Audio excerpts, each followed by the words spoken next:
The Lighthouse Keeper of Harbor Point. Historical fiction. World War II, America. Fog rolled in from the Atlantic like a living creature, swallowing Harbor Point inch by inch. Cargo ships lay silent at the docks, steel hulls breathing clouds of steam into the night air. The harbor lights, once brilliant, now glowed faint amber beneath wartime blackout regulations. Windows were curtained, radios kept low. Even footsteps seemed cautious. Samuel Carter pulled his coat tighter as he stood near Warehouse 17, staring at the clock bolted to its brick wall. 11:40 p.m. 20 minutes until midnight. 20 minutes until everything changed. Samuel was not a soldier. He had never crossed the ocean in uniform, never carried a rifle through hedgerows in France, or marched across desert sands in North Africa. He was 36 years old, thin from long nights and short rations, with hands roughened by salt water and rope. Officially, he was the assistant lighthouse keeper at Harbor Point. Unofficially, he was about to betray his country, or save it. He wasn't sure which yet. Before the war, Harbor Point had been a sleepy Massachusetts coastal town where fishermen argued over tides and tourists ate clam chowder on sunlit piers. The lighthouse, an aging white tower perched on a granite bluff, had been Samuel's refuge after his wife died in 1938. When Germany invaded Poland the following year, the war felt distant. When Pearl Harbor burned in December of '41, the distance vanished.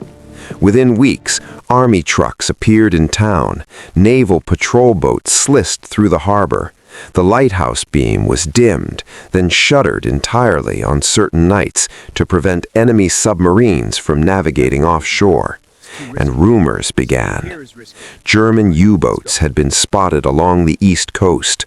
Oil tankers were burning just beyond the horizon. Bodies washed ashore with life jackets stamped in foreign languages. Samuel heard everything. Lighthouse keepers always did. Sailors talked when they thought no one important was listening. The first man to approach him was named Victor Hale. He arrived in January 1943, well-dressed despite rationing, carrying papers from the Department of Commerce and speaking with a Midwestern accent that felt rehearsed. "Routine coastal infrastructure survey," Hale said, smiling too easily. But his eyes lingered on the lantern room longer than necessary. "How often do you run maintenance checks?" "Every night." "Especially during blackout?" "Especially during blackout." Hale nodded, then returned 2 weeks later, and again, and by March he was asking questions no civilian inspector should. "How many supply convoys pass through weekly? Which ships carry fuel? Who controls the switch for the auxiliary beacon?" Samuel answered carefully, truth wrapped in vagueness. But Hale noticed. On his fourth visit, Hale stayed until dusk. The foghorn moaned offshore. "I'm not commerce," Hale said quietly. Samuel's stomach tightened. "I'm Office of Naval Intelligence." He produced a badge Samuel had never seen before. "We believe someone in this town is signaling submarines." The wind rattled the lighthouse windows. "Signaling how?" "Light, timed flashes, dark nights." Samuel swallowed. "I've seen nothing." "We think that's because you're not supposed to." 2. 2 weeks later, Samuel found a folded paper inside his oilskin jacket. No one else had been in the keeper's shed. The paper contained only numbers: 4, 12, 3, 9. He burned it in the stove. The next morning, a crate appeared beside the lighthouse supply gate. No markings, no paperwork. Inside, canned peaches, real coffee, stockings, soap, black market goods, along with another slip of paper. "Midnight, clear beam." Samuel stared at it until his hands shook. He did not comply. That night, the lighthouse stayed dark. 2 days later, Hale returned. "You get anything strange lately?" he asked casually. Samuel studied him. "No." Hale nodded, but disappointment flickered behind his eyes. That evening, someone knocked at Samuel's door. A woman stood there, mid-30s, hair hidden beneath a scarf, eyes sharp with fear. "My brother works the docks," she whispered. "They said he'd be hurt if I didn't pass this along." She handed Samuel a note. "1 flash north, 2 east, 3 south. They know I come here sometimes," she said. "They think you'll do it." "Who is they?" She shook her head and fled into the fog. Samuel locked the door, sat in the dark, and realized something terrible. The enemy wasn't offshore. They were already here. 3. Over the following weeks, the pattern grew clearer. Dock workers disappeared for hours and returned shaken. A fisherman was found beaten behind a warehouse. Strangers moved through town with local accents too perfect, and always messages passed through Samuel. The lighthouse was the key. He could guide ships or doom them. Hale returned in April, face grim. "We intercepted a radio signal 30 miles offshore. A tanker was torpedoed 2 hours later." Samuel felt cold. "They're using this place." "We think so." Hale leaned closer. "We need to catch them in the act." Samuel hesitated. "If they think I'm cooperating." "They already approached you." "Yes, then you're our best chance." Samuel laughed bitterly. "I didn't enlist for this. Neither did the men on those ships." Silence stretched between them. Finally, Samuel said, "What do you need?" 4.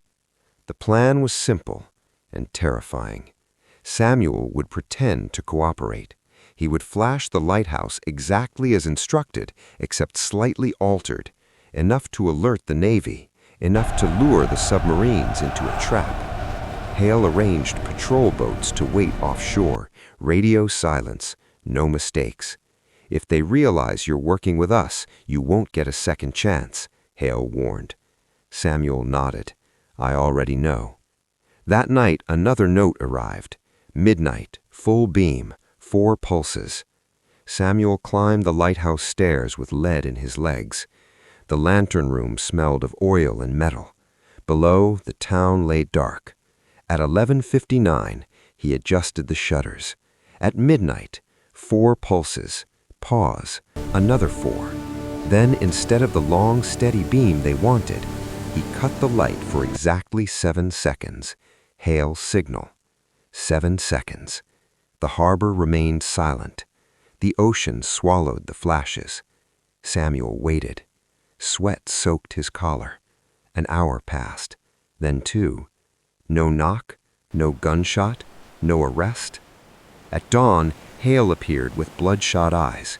"We got them." Samuel sagged. A U-boat surfaced too close to shore. Patrol caught it on sonar. "And the people here?" Hale's mouth tightened. "Not yet." 5. The retaliation came faster than Samuel expected. That evening, his door was unlocked when he returned. The lamp smashed, furniture overturned. On his table lay a bullet. No. He packed a bag. Slept at the lighthouse. The following night, 2 men waited at the base of the tower. "Mr. Carter," one called softly, "we need to talk." Samuel ran, up the stairs, locked the lantern room. The men followed. Boots echoed. He grabbed the signal pistol Hale had given him, hands shaking. The door rattled. "Wrong choice," a voice said. Samuel fired. Red flare burst through the glass. Moments later, sirens wailed. Searchlights cut through fog. The men fled. Hale arrived with Marines. One was caught near the docks. The other vanished.